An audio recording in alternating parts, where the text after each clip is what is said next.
lagi di podcast kami, CPNS Kabupaten Tanah Tidung. Dengan saya, Ulfa, dan rekan-rekan saya ada 11 orang. Banyak ya. Teman-teman, saya ingin mengajak buat pendengar atau penonton, ingin mengajak tentang mengangkat isu-isu yang ada di masyarakat. Nah, kami dari kelompok kami ingin mengangkat isu-isu kontemporer yang ada di lingkungan kami. Yang kami angkat ada 3 setelah kami berdiskusi sama teman-teman tuh ada 3. Ada pertama korupsi, terus keduanya money laundry, dan ketiganya ada terorisme. Jadi untuk korupsi sendiri yang kami angkat itu, jadi yang pertama korupsi yang kami angkat itu tentang korupsi-korupsi yang ada di Indonesia. Mungkin Mbak Ratih bisa dibantu? Terima kasih untuk kesempatannya Mbak Ulfa. Kita tahu sendiri ya, korupsi bukan hal yang asing lagi, bahkan sering terjadi. Oleh KPK, korupsi terus dicari dan selalu ditemukan, Mbak. Bahkan sampai tahun ini juga ditemukan kasus korupsi yang dilakukan oleh Bupati sendiri, Mbak. Yang kemarin sempat viral itu Bupati dari PPU dan Langkat. Terus yang terakhir itu yang dilakukan oleh Ibu Nahas Nurhayati yang merupakan pelapor korupsi dan ternyata berujung menjadi tersangka, Mbak. Ya, itu aja yang saya tahu tentang korupsi sih. Ada tambahan yang lain? Mungkin dari saya ya, ini ada korupsi Bupati Penajam ya, Pasar Utara di Provinsi Kalimantan Timur itu bulan awal-awal tahun ya, bulan 1. Nah, untuk yang kedua kita angkat isu money laundry. Nah, money laundry ini mungkin yang bisa dijelaskan narasumber kita dari Mas Junaidi, bisa dibantu. Bicara tentang money laundry ya, belum lama ini terungkap kasus pencucian uang yang dilakukan oleh Doni Salmanan. Dia ini pemuda berusia 23 tahun yang sudah bergelar menjadi sultan. Itu gelar diberikan oleh publik ya. Nah, dan kasusnya ini tentang investasi bodong. Investasinya kedoknya ini tentang trading. Dan trading ini cukup diminati anak-anak muda ya. Tentu mungkin di kalangan usia 30 tahun ke bawah karena hasilnya cukup instan. Dengan modal yang minim, mereka diiming-imingi dengan hasil yang luar biasa, pencapaian yang luar biasa dengan waktu yang sangat singkat. Nah, di sini mereka diajarkan untuk tidak takut kehilangan modal. Jadi contohnya, ketika mereka setor modal 100 hari ini, dan mereka kehilangan 100, besoknya mereka harus nebus di angka yang 2 kali lipat. Begitu selanjutnya terus. Nah, hingga akhirnya mereka betul-betul kehilangan semuanya. Ya, mungkin ini dampaknya luar biasa ya. Mungkin secara psikologis dampaknya luar biasa dan secara material. Baik, jadi yang isu ketiga yang kita angkat ini terorisme. Mungkin dari Kak Dwi bisa dibantu? Terima kasih Mbak Ulfa. Terorisme sendiri itu diartikan adalah penggunaan kekerasan untuk menimbulkan ketakutan atau aksi teror bagi korbannya. Di Indonesia ini sudah jarang sekali berita yang mengangkat kasus terorisme.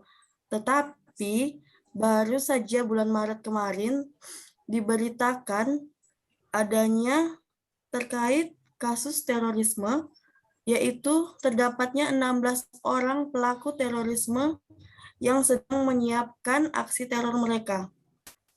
Ini sangat berdampak sekali ya Mbak ya untuk kita semua. Itu aja.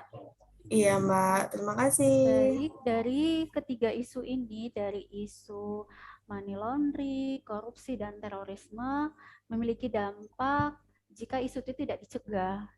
Nah, untuk dampak korupsi sendiri nanti Mas Denny bisa dibantu? Ya, Mbak Ulfa, terima kasih atas waktunya. Dampak jika isu tidak dicegah atau diatasi dampak korupsi itu contohnya melemahnya pertumbuhan ekonomi suatu negara, yang kedua meningkatnya kemiskinan, yang ketiga meningkatnya ketimpangan pendapatan, Terus yang keempat, menurunkan tingkat kebahagiaan masyarakat di suatu negara. Dan yang terakhir, menurunkan kepercayaan masyarakat terhadap lembaga atau organisasi pemerintah. Itu Terima dampak kasih dari Mas korupsi. Denny. Ya, sama Mbak. Dampak yang kedua ini dampak money laundry. Mungkin Saudara Mutiara bisa Habis dibantu. pulsa kah? Ya, untuk dampak money laundry sendiri, yang pertama itu ada dia tuh merusak sektor bisnis Aku lagi situ swasta ya yang tambah ya. sah. Yang kedua, merusak integritas pasar keuangan yang mengakibatkan hilangnya kontrol pemerintah terhadap kebijakan ekonomi dan awal terjadinya distorsi dan ketidakstabilan ekonomi suatu negara. Itu aja sih Wah, untuk banyak dampak juga ya money dampak laundry. untuk money laundry-nya ya. Jadi Ya. untuk yang ketiga, dampak terorisme nanti dibantu sama Kak Esra. Silakan Kak Esra. Terima kasih Mbak Ulfa. Menurut saya dampak terorisme yang ada di Indonesia itu kalau tidak diatasi, yang pertama merusak fisik dan mental sosial masyarakat secara umum, juga akan merusak sektor ekonomi dan sektor pariwisata suatu wilayah.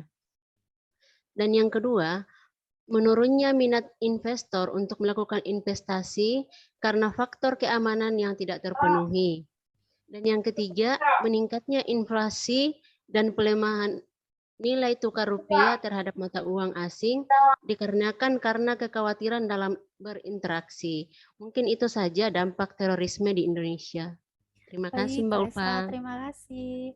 Jadi rekan-rekan setelah kami berdiskusi dari tiga isu ini, kami mengangkat satu yang paling menjadi prioritas kami, yaitu kasus korupsi. Kenapa kasus korupsi yang menjadi prioritas? Mungkin nanti dibantu sama Mas Idris. Silakan Mas Idris. Oke, baik. Terima kasih Mbak Ulfa. Mungkin saya akan sedikit menjelaskan mengapa korupsi menjadi sebuah prioritas. Karena seperti yang kita tahu, Indonesia dinilai sedang mengalami kemunduran dalam upaya pemberantasan tindak pidana korupsi. Nah, kondisi ini atau kondisi yang saat ini terjadi adalah antara lain banyaknya kasus korupsi yang terungkap ke permukaan, yang keluar di media sosial atau yang ditemukan pihak KPK seperti itu. Contohnya seperti Bupati Langkat yang menjadi tersangka kasus suap pengaturan proyek infrastruktur PUPR dan proyek dinas pendidikan. Mungkin nah di sini nih korupsi dinilai sudah tidak lagi berstatus sebagai extraordinary crime karena berat hukumannya yang diberikan kepada koruptor dengan hukuman tindak pencurian dan kejahatan biasa atau mungkin Baik, saya sebut dianggap kasih. terlalu ringan. Itu Mbak Ulfa. Baik, terima kasih Mas Idris. Mungkin yang selanjutnya Sartika bisa dibantu. Kenapa kita memilih korupsi? Terima kasih Mbak Ulfa. Korupsi sekarang ini kan menjadi salah satu akar permasalahan yang menimbulkan masalah di berbagai sektor. Kenapa? Karena korupsi ini sudah menyebar masif hampir ke semua sektor di berbagai tingkatan, baik pusat, daerah maupun daerah yang ada di Indonesia. Kita sering menjumpai adanya OTT, kepala daerah, anggota DPRD, dan pejabat daerah lainnya oleh KPK. Korupsi sekarang ini menjadi musuh nyata yang sedang dan terus dihadapi bangsa Indonesia selama bertahun-tahun. Baik, terima kasih Kak Sartika. Jadi dari semuanya alasan kami mengangkat korupsi sebagai prioritas kami, di sini ada beberapa pencegahan korupsi dan implementasi dalam kehidupan sehari-hari. Dari isu korupsi ini kami mengangkat cara-cara pencegahan korupsi dan implementasi dalam kehidupan sehari-hari.